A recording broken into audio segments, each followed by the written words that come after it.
liebe Zuschauer. Hier seht ihr Munin, einen 18-jährigen Araber-Mischling. Mit ihm zusammen werde ich euch heute eine wichtige gymnastische Übung zeigen, das Schulterherein. Beim Schulterherein ist die Wirbelsäule des Pferdes seitlich gebogen wie eine Banane. Außerdem dreht es sich in seiner Achse so, dass die Schultern weiter innen in Biegerichtung laufen als die Hinterhand. Auf diese Weise entsteht eine Vorwärts-Seitwärts-Bewegung. Von vorne würde das dann in etwa so aussehen. Um meine Führposition besser darstellen zu können, zeichne ich eine Bewegungslinie direkt auf den Pferdekörper. Die blaue Linie verbindet die beiden roten Biegepunkte, die ich bereits im ersten Video gezeigt habe, und führt von da aus weiter bis zum inneren Hinterhuf des Pferdes. Jede Stimulation entlang der blauen Linie kann die Bewegung Schulter herein verstärken. Je weiter vorne ich das Pferd berühre, desto stärker werden Biegung und Dehnung. Je weiter ich der blauen Linie abwärts folge, desto stärker wird die seitliche Drehung. Bereits während ich Munin seine Kriegsbemalung anlege, beginnt er unwillkürlich damit, sein Genick nach links zu stellen und die linke innere Hüfte nach vorne zu bringen. Zunächst begleite ich Munin in der zweiten Position seitlich am Hals und berühre dabei den ersten roten Punkt, um eine seitliche Biegung der Wirbelsäule zu erzeugen. Erst dann lasse ich meine Augen und die Gertenhand entlang der blauen Linie in Richtung auf den inneren Hinterhuf sinken. Auch ohne physische Berührung erzeugt diese Bewegung eine Achsendrehung des Pferdekörpers.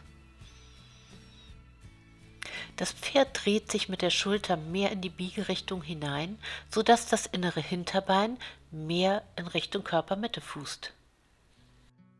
Auf diese Weise tritt das Hinterbein unter den Schwerpunkt des Pferdes, wo es mehr Gewicht aufnimmt. Je mehr sich meine Gertenhand dem vorderen Teil der Linie mit dem roten Biegepunkt nähert, desto mehr biegt sich das Pferd. Je weiter meine Hand der blauen Linie nach abwärts folgt, desto mehr dreht sich das Pferd seitwärts. Einige Pferde neigen dazu, bei starker Biegung mit der Schulter sehr nach außen zu driften, sodass das innere Hinterbein seinen Weg nicht mehr finden kann. Hier habe ich Munin absichtlich so stark gebogen, dass man das einmal sehen kann. Um die Richtung der Schulter regulieren zu können, lege ich Munin einen Außenzügel an.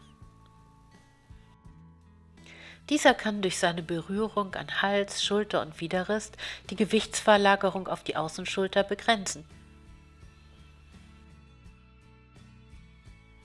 Ich halte den Außenzügel in der Gertenhand, die ich entlang der blauen Linie abwärts sinken lasse.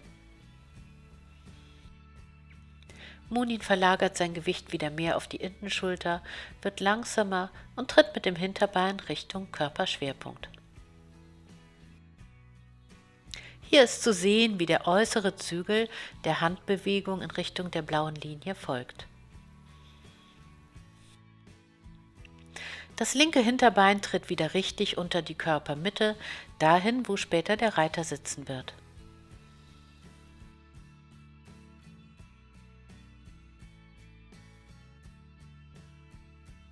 Bei dem Connemara Wallach Jayden ist die Biegung etwas zu schwach, sodass die Bewegung ins Stocken gerät.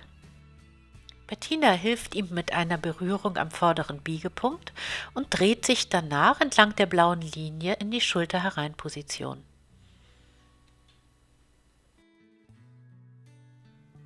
Auch die Warmblutstute First Lady und Christiane üben gemeinsam. Sobald Christiane ihre Führposition in Richtung der blauen Linie verändert, dreht sich First Lady um ihre Achse ins Schulter herein. Die meisten Punkte bei der Lektion hat natürlich Hugin. Viel Spaß beim Üben, liebe Zuschauer, und bis zum nächsten Mal.